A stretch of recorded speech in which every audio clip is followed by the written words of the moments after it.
One of the top smartphone makers in the world is vowing to take a deeper look into how it draws borders. Apple recently changed the border of Crimea in its maps.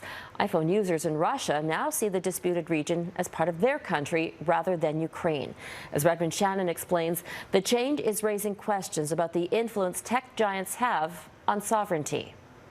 In early 2014, Russian special forces illegally invaded Crimea. An internationally disputed referendum shortly afterwards voted to transfer sovereignty from Ukraine to Russia.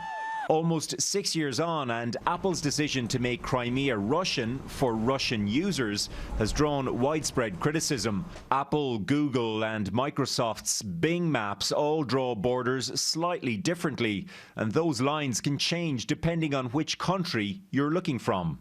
What has happened, rather than us achieving a global or universally accepted map, is that technology is allowing more and more diversity of the kinds of maps that different people around the world are seeing. Maps have always been as much about politics as they have been about navigation, both for border disputes and for deciding when a country becomes a country. People have been arguing about what a country is for a long time, and I guess it's about recognition. That's the key thing. Who recognizes you? The United Nations has 193 full members, plus the Vatican and Palestine as observers. Many non-members are recognized by some member states.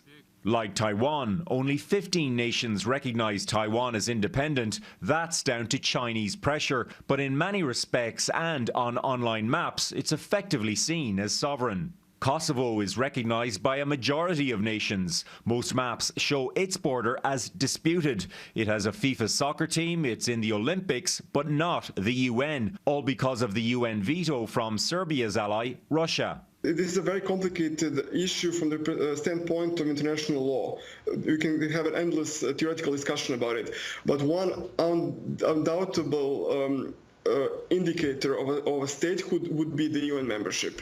Kosovo also doesn't have another important marker, an internet domain, but it has its own unique phone dialing code, although not every nation does. Redmond Shannon, Global News, London.